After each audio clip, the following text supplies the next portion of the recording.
రాజకీయాల్లో చాలా మంది నాయకులు మారు మాట్లాడకుండా నెట్టుకొచ్చేస్తూ ఉంటారు. అయితే అలాంటి నాయకులు అప్పుడప్పుడు అనుకోకుండా చేసే ప్రసంగాలు ప్రకంపనలు సృష్టిస్తూ ఉంటాయి.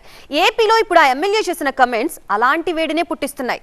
వామ్మో ఈనేంటి ఇలా మాట్లాడేశారంటూ సొంత పార్టీ నేతలు గుసగుసలాడుకుంటున్నారట.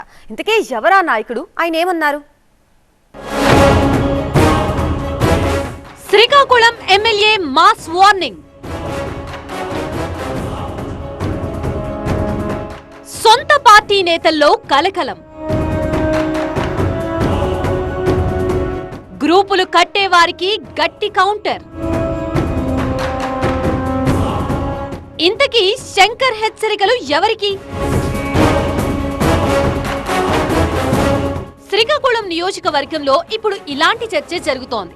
స్థానిక ఎమ్మెల్యే గొండు శంకర్ వ్యవహార శైలి, దూకుడుగా ముందుకు వెళుతున్న తీరు సర్వత్రా ఆసక్తి రేపుతోంది. నియోజకవర్గ క్యాడర్ను ఉద్దేశించి ఇటీవలే ఆయన ఇచ్చిన స్పీచ్ లోకల్ గా సీనియర్లని స్పీచ్లెస్ గా మార్చేసిందట. ఇకపై పార్టీలో ఎవరైనా గ్రూపులు కట్టారో అంతే సంగతులంటూ ఆయన తెగేసి చెప్పిన తీరు రాజకీయంగా దుమారం రేపుతోంది. ఇంతకీ ఎమ్మెల్యే తమకి వార్నింగ్ ఇచ్చారా లేక సలహాలు సూచనలు ఇచ్చారో అర్థం కాక తలలు పట్టుకుంటున్నారట తెలుగు తమ్ముళ్లు. శ్రీకాకుళం నగర టీడీపీ అధ్యక్షుడి ప్రమాణ స్వీకారోత్సవంలో అనుకోని సంఘటన జరిగింది. మైక్ అందుకున్న స్థానిక ఎమ్మెల్యే గొండు శంకర్ టీడీపీ కార్యకర్తల్ని ఉద్దేశించి మాట్లాడారు. ఈ సందర్భంగా ఆయన చేసిన వ్యాఖ్యలే పొలిటికల్ గా అధికార పార్టీలో దుమారం రేపుతున్నాయి. తనతో పని చెయ్యాలంటే మనసా వాచా కర్మన తనతోనే ఉండాలని స్పష్టం చేశారు శంకర్. ఎవరు ఒప్పుకున్నా ఒప్పుకోకపోయినా ఇక్కడ 5 ఏళ్ల పాటు తానే ఎమ్మెల్యేనన్న శంకర్ తన కార్యాలయంలో కమ్యూనికేషన్ గ్యాప్ ఉన్న మాట వాస్తవమేనని చెప్పారు. అయితే ఇద్దరు పిఏల పేర్లను అదే వేదికపై ప్రకటించిన ఎమ్మెల్యే వారు స్పందించకపోతే తనకు ఫిర్యాదు చేయాలి తప్ప ఎవరికో ఫోన్ చేసి ఎమ్మెల్యే పలకలేదనడం సరికాదంటూ లోకల్ గా ఉన్న అసంతృప్తి నాయకులకు స్ట్రాంగ్ గా చురకలంటించారు. శంకర్ ఎప్పుడూ ఇలాగే మాట్లాడితే ఇదే తరహా దూకుడు స్వభావం కనబరుస్తారనుకుంటే ఈ అంశం ఇంత రచ్చయ్యేది కాదు. అసలు ఆయన ఎమ్మెల్యేగా పోటీలోకి రావడమే అనూహ్యం. ఆ తర్వాత విజయం సాధించడం మరో ఆశ్చర్యం. అందుకే ఆయన్ని లోకల్ తెలుగు తమ్ముళ్లే లైట్ తీసుకుంటారనే టాక్ ఇన్నాళ్లు వినిపించింది. వాస్తవానికి ఒక సర్పంచ్ గా రాజకీయాల్లోకి ఎంట్రీ ఇచ్చి ఇక్కడ దశాబ్దాలుగా రాజకీయం నేర్పుతున్న గుండా కుటుంబానికి అనుచరుడిగా ఉంటున్నారు శంకర్. అలాంటి శంకర్ ను కూటమి అభ్యర్థిగా బరిలో నిలిపింది టీడీపీ అధిష్టానం. రాజకీయంగా ఇక్కడ పట్టున్న గుండా లక్ష్మి కుటుంబాన్ని కాదని ఆయనకు ఛాన్స్ ఇచ్చింది. అయితే అసంతృప్తితో గుండా అనుచరులు టీడీపీ జెండాల్ని కూడా తగలబెట్టేశారు. గుండా ఫ్యామిలీ సపోర్టుగా లేకుండా గెలవడమే కష్టమనుకుంటే బంపర్ విక్టరీ సాధించి చూపెట్టారు శంకర్.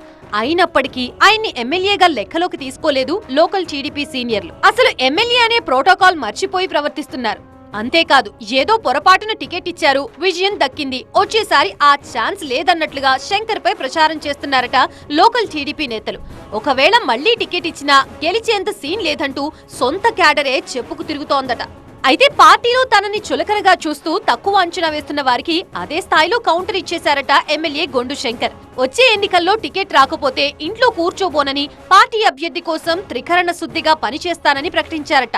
అంతవరకు తాను ఎమ్మెల్యేను కాబట్టి తన కోసం కూడా ఇప్పుడున్న నాయకులు అలాగే పనిచేయాలని ఆదేశించారట శంకర్. ఎక్స్ట్రాల్ చేస్తే ఊరుకునేది లేదన్నట్లుగా వార్నింగ్ ఇచ్చారట అధికార పార్టీ ఎమ్మెల్యే. ఎప్పుడూ కామ్గా ఉండే శంకర్ ఇలా చెలరేగిపోయేసరికి సీనియర్లకు ఏం చెయ్యాలో పాలుపోలేదట. ఇంతకీ ఎమ్మెల్యే సూచనలు ఇస్తున్నాడా లేక వార్నింగ్ ఇస్తున్నాడా అర్థం కాక మీటింగ్ లో ఒకరి ముఖాలు ఒకరు చూసుకున్నారట. అయితే ఎమ్మెల్యే మాట్లాడిన తీరుపై పార్టీలో భిన్నాభిప్రాయాలే వ్యక్తమవుతున్నాయట. నియోజకవర్గంలోని 2 మండలాలు, ఒక టౌన్ కార్యవర్గంతో ప్రమాణ స్వీకారం జరుగుతున్న చోట కార్యకర్తలు, నాయకులు సమన్వయంతో పనిచేసుకోవాలని పిలుపునిస్తే సరిపోయేదని, కాకపోతే కొంత దూకుడుగా ఓపెన్ గా మాట్లాడడం వెనుక చానాళ్లుగా ఎమ్మెల్యే గొండు శంకర్ పడుతున్న ఆవేదన ఉందని పార్టీలోని ఓ వర్గం అభిప్రాయపడుతోంది. ఆయన ఎదుర్కొన్న వివక్ష నుంచే ఆ విధమైన సంభాషణ వచ్చిందనే వారు ఉన్నారు. ఆ మధ్య ప్రతి 2 డివిజన్ల క్యాడర్ తోనూ మాట్లాడాలని పార్టీ నిర్దేశిస్తే ఎమ్మెల్యే పిలుపునకు ఎవరూ స్పందించలేదట. నగరంలో టీడీపీ కార్యవర్గాన్ని నియమించడానికి సమావేశాన్ని నిర్వహిస్తే అప్పుడు కూడా చాలా మంది సీనియర్లు అనేక సార్లు ముఖం చాటేశారట. చిన్నా చితకా నామినేటెడ్ పదవుల భర్తీకి ఎమ్మెల్యే పేర్లు ప్రతిపాదిస్తే దాన్ని గౌరవించిన దాఖలాలు కూడా లేవట. ఇలాంటి అవమానాలతో విసిగి వేసారిన ఎమ్మెల్యేకి ఇప్పుడు సరైన వేదిక దొరికి ఉంటుందని, అందుకే అలా మాట్లాడి ఉంటారని తెలుగు తమ్ముళ్లలో కొందరు గుసగుసలాడుకుంటున్నారు. వచ్చే ఎన్నికల కోసం తాను పట్టించుకోవడం లేదని, ఈ టెన్యూర్ మాత్రం తనతో ఉండకపోతే మర్యాదగా ఉండదని ఒక విధంగా అసంతృప్తి నేతలకు హెచ్చరికే పంపించారు. ఇది శంకర్ వ్యతిరేక వర్గం కళ్ల నుంచి రక్తం కారేట్టు చేసిందనే చెప్పాలి. నిజానికి జిల్లాలో ఏ టీడీపీ నాయకుడి మీద జరగనంత వ్యతిరేక ప్రచారం శంకర్ మీద జరిగింది. బహుశా తనకి ఏమాత్రం సంబంధం లేకపోయినా ఇలాంటి ప్రచారంతో ఇబ్బంది పెట్టినందుకే ఎమ్మెల్యే ఇలా చెలరేగిపోయినట్టున్నారనే అభిప్రాయం రాజకీయంగా వ్యక్తమవుతోంది. మొత్తానికి తనలోనూ ఫైర్ ఉందని, తేడా వస్తే తురమడానికి వెనకాడనని వ్యతిరేక వర్గానికి మాస్ వార్నింగే ఇచ్చారన్నమాట. మరి ఇప్పటికైనా నేతలు కుదురుకుని శంకర్తో కలిసి నడుస్తారా లేదా తమ తోక వంకరే అన్నట్లుగా వ్యవహరిస్తారా అన్నదే ఇప్పుడు చర్చనీయాంశమవుతోంది.